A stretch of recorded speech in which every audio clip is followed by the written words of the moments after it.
Hi, welcome back to another TerranScapes video. I've been having trouble getting on a regular schedule here, but I'll get them in when I get them in. And so thank you for joining me today. I have kind of a bunch of things to cover and then show you some new work I did, some actual terrain on some new boards I did, and focusing kind of on some rock features and a river as well. So if you don't want to get the general info stuff up front, it's all over the place. You can go to this link here and it will jump you ahead to the actual discussion of the boards themselves. I have kind of a list of things to talk about. So if you see me looking off to the corner here, it's not that I'm seeking divine guidance, but that I just want to make sure I don't miss anything. And the first thing on the list, actually, I don't think I could have missed if I wanted to. It is a sad announcement in that George, our beloved cat and mascot of TerranScapes for a few years now, was struck by a car and killed about a week ago, actually. And it was it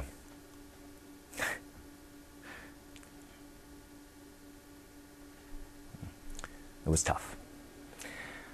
So I thought you all should know, as he has quite a fan base out there, and I know he loved it as much as I loved seeing him get those accolades. So thank you all, and hopefully you'll keep him in your memories as much as I know I will. Moving on. I dropped Twitter. I'm out. I'm done. I can't keep up with Twitter. I don't even know what the hell's going on with it. I open it up. I'm following 4 people. I open it up.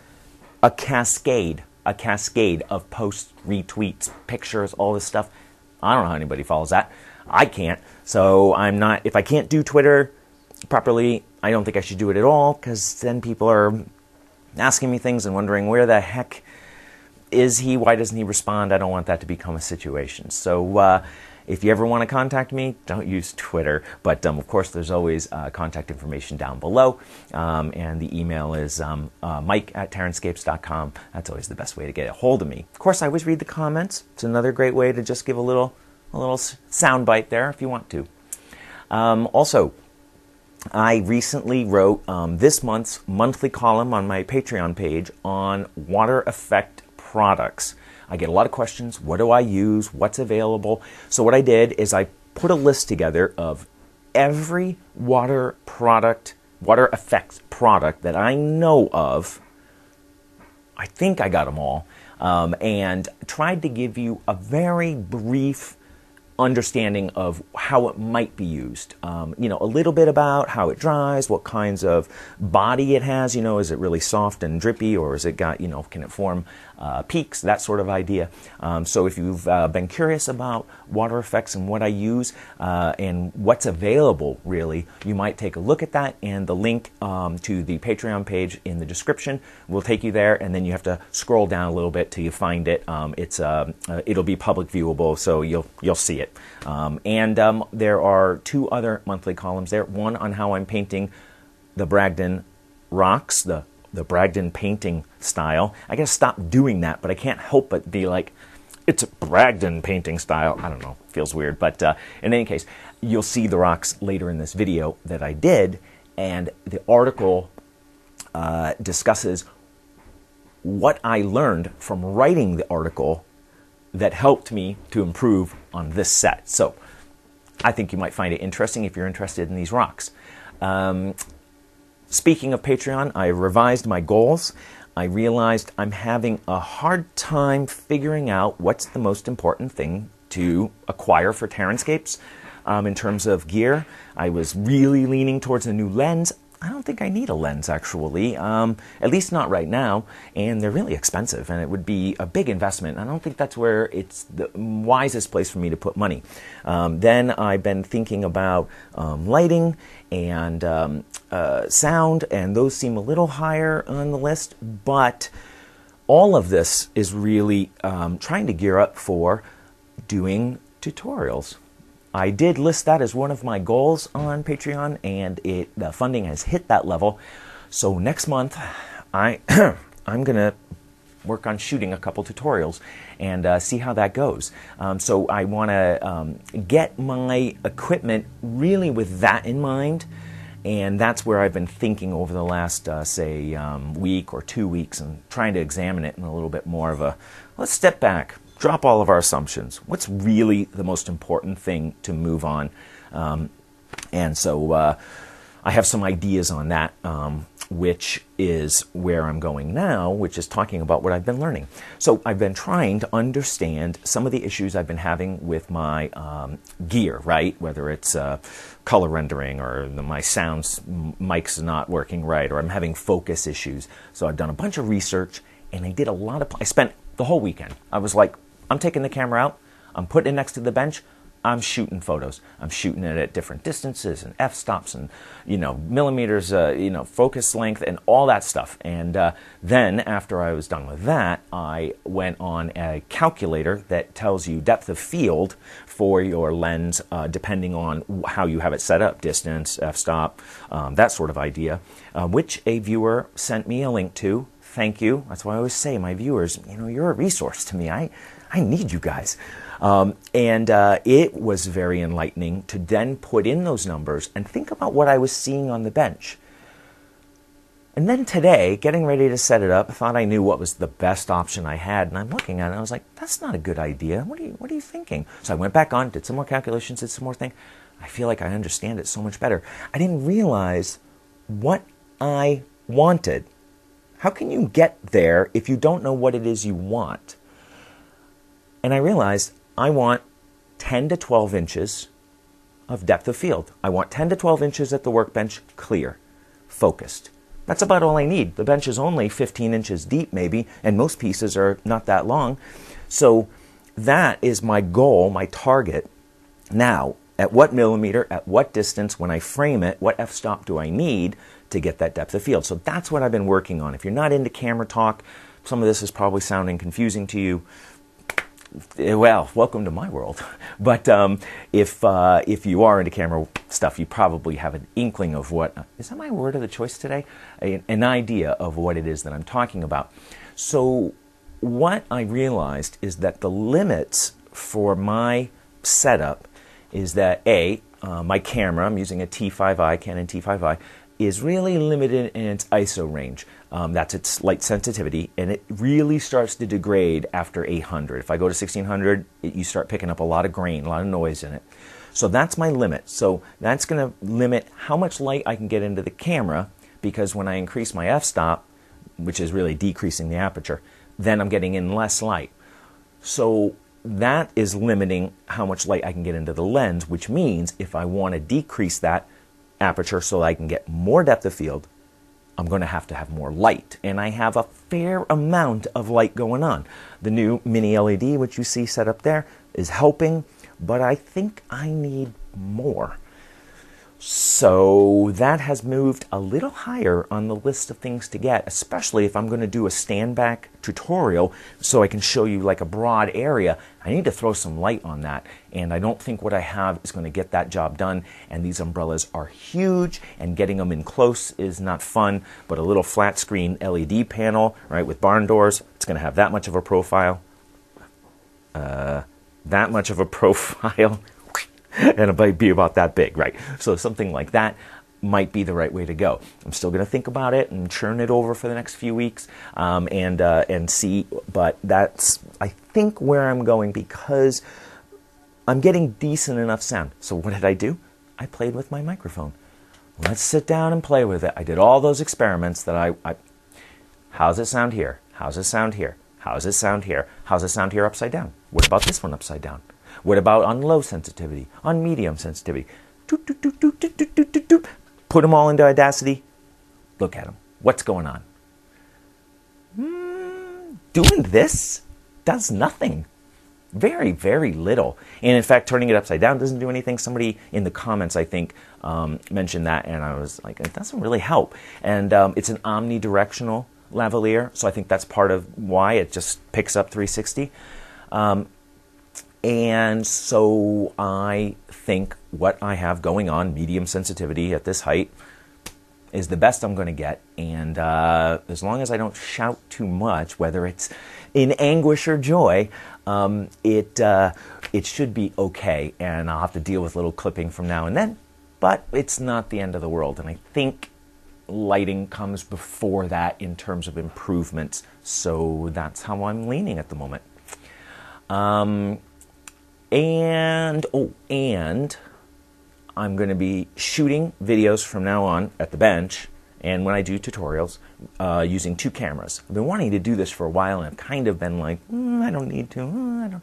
And I realized my Sony Bloggie, you can see it here behind me, that was the camera I originally started shooting videos on with TerranScapes. Not very good color rendering, but fantastic up close. Really, it's got a 2-inch minimum focus distance, and it grabs that detail so fantastically.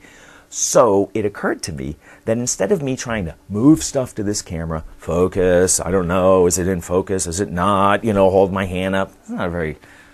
It's not great. I can run the Bloggie at the same time and then move things up to that to take a look at. And I think that's going to work out a lot better. I did some test videos. Here's a piece. How's it look in focus? When I say I was doing this research, it was practical research, right? Put a building up, turn it, shoot it from here, do this, upload it all, render it all, look at it. I don't know. But I think it's interesting, and I think you may see it, that while the Bloggie is set on 1080p, its 1080p is not the same as the T5i 1080p. You can definitely see a difference.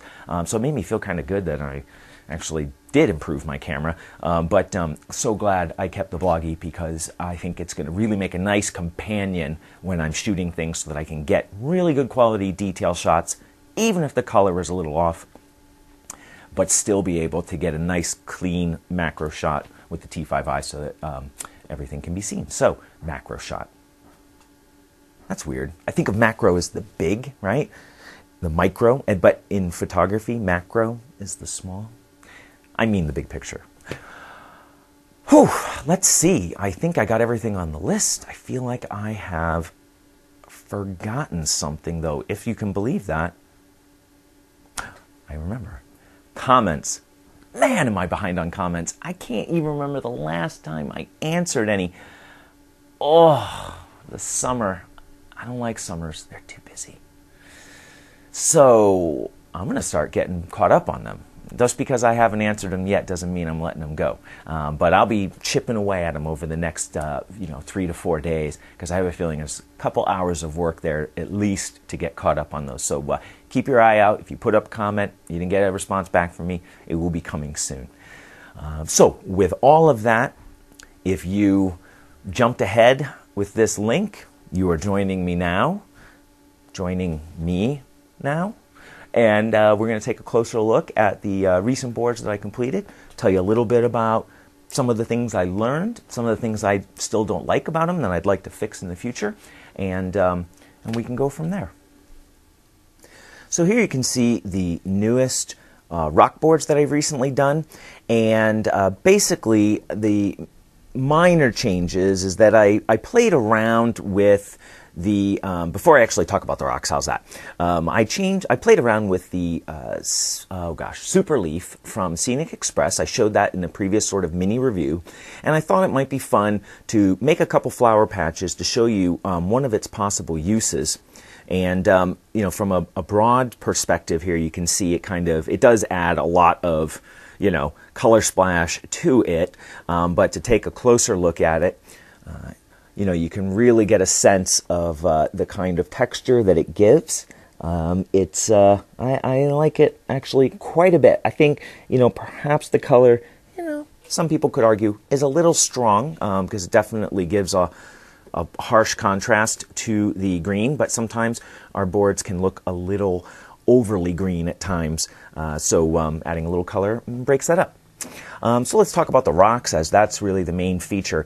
I've really been working on trying to learn how to paint these using what I'm calling the Bragdon style more. And what I learned, if you haven't, you can go back and take a look at the last month's Patreon monthly column. That's a mouthful. And in there, and you can follow the Patreon link in the description to find that. It's open to the public, so everybody can view it. And when I was doing the column and realizing that I have been painting these wrong, I've been putting on too many washes that were too thin, and it was sort of creating too much paint in the recesses, and muddying up the highlight points, and really wasn't giving a natural look. I wasn't very happy with that. So what I've done in this time is to really work on using a few passes of stronger washes, and then going in and doing the final highlight colors with a little bit of a stronger, and picking out in the areas. I probably did a couple more washes than maybe Mr. Bragdon does. I can't remember the exact count, but I really feel like they're moving in a much better direction. So if you take a look at some of that detail and some of the colors there, I think you can see that. Actually, looking at these, I need to just hit them with a little bit of Army Painter Anti-Shine just to knock it down. They look just a little, I don't want to call them glossy, but there's a little sheen to them. Anyway, I'm going to show you another rock feature that I did in a second, so you can see another attempt at painting these for actually a slightly different landscape. But here, what I was really working towards was really trying to preserve some of the grays in the rocks. That's what we've been trained by wargaming terrain makers to look for in rocks, and so shifting to a brighter overall color that has more color variation in it is something I need to gradually acclimate my eye towards, and it's a journey that I'm still on, but I think I've really, this is the first time I feel like I'm getting it maybe. So anyway, we'll take a look at that, and I'll take a look at the other rock section in a moment. But I wanted to show you another board in this set. This was a relatively small set of boards. But I asked the customer if I could have sort of free reign on the river to try out a little variation from what I've done in the past, using the new, sort of template where I'm, doing a deeper pour, and, I have tiers of levels that I can fill. So I wanted to go for a very deep pour, see what that looks like, see how the transition from the shorelines works, and also embed a few objects in the river and see how well they come through. I tried to tint this a little bit lighter than I have in the past, with the hopes of seeing more in the deeper areas, and actually I think that worked fairly well. So unfortunately I can't see the camera screen, so I can't quite tell. Let me see, I'm gonna look. I can't, I just want to see if there's a lot of gloss. Oh, well, that's a lot of gloss. I have so many lights on this, getting a non-glossy angle. Well, perhaps it's best to just leave it down like this, and maybe I'll be able to capture it in one of the two cameras. So I think that worked out pretty well. I'm pretty happy with that. One of the things that I really need to work on in the next set of river boards that I do is adding some debris along the shore under the water. Once I started adding in all the reeds along the shore, I realized right away it looks wrong. There's no other vegetation of any kind around them. Now, obviously, I can't take the time to fill the whole shoreline with stuff. Well, maybe I could, but within limits. But I think having maybe some smaller plants under the water, or some leaves scattered that have washed up along the shore, something like that, I think will really tie it better between these sort of transitions in the deep water and the area that's not in water. Another thing that I tried to do, and I'm liking it more and more, is creating a ultra-fine texture to represent sort of silty, muddy areas. I'm using glass frit, which is very, very fine glass powder. Maybe I'll talk about that as a mini review in the future, but it creates a very, very subtle texture that still has texture that you can dry brush or highlight. And it makes a nice contrast with the other topsoil areas. So it's something I'm working on. What was the other thing I don't like? Oh, another thing I don't like. You know me. I haven't been self-critical in a while, so it's nice to get back to that. The water flow on this is not ideal. I think this kind of rippling is more effective when I was doing narrower riverways. And as they have widened, the effect starts to look a little bit wrong. And in fact, my wife came down and was pointing out, she's like, something doesn't look right in this bend. And I knew right away what she was saying, but I didn't know how to fix it. Basically, when it makes this corner here, right, we should have water piling up against this edge as it rises and then falls down. I mean, it's not like, we're not talking rapids depending on the speed of the water. And I'm kind of thinking this is a slowish flow. But my limitation really at this point is materials. I have a material that forms stiff peaks. This is Liquitex Gloss Medium Gel. And I have Mod Podge, which I used on a previous river in a recent video, which gives some nice soft undulations. But the Mod Podge is a little soft, so I don't like to use it because it's not as durable. Sometimes I do when it works. This is a little too stiff to make soft waves. In the past, I've actually applied Mod Podge over this material to get some kind of an in-between texture, but I'm going to have to think about my materials and maybe how I can modify them. I've been thinking about whether I can blend Mod Podge and the Liquitex gel together to get an in-between density medium, maybe with in-between properties. In-between properties. But anyway, I'm not happy with my water effects. There's something new, right? But I do think that there is a way to improve this, and I'm just going to have to sit down and do a little experimentation and probably do it early enough that it has time to sit and, I don't know, maybe bubbles come out of it, or I'll have to play. And I won't need to do that for a little while now, so it's something to come down the road. And lastly, before we leave the board, I made some little flowers. These are using, oh gosh, what is it? Here's another potential review down the road. This is Flower Soft. I think I mentioned it in the past. It's a crafting material that has a little granular texture.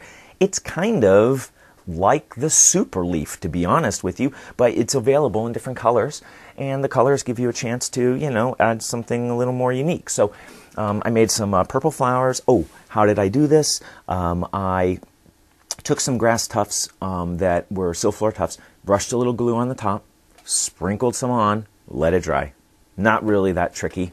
And I'll give you a little close-up of those so you can see them. Let's see here. Okay, I do have them in frame. Cute little flowers.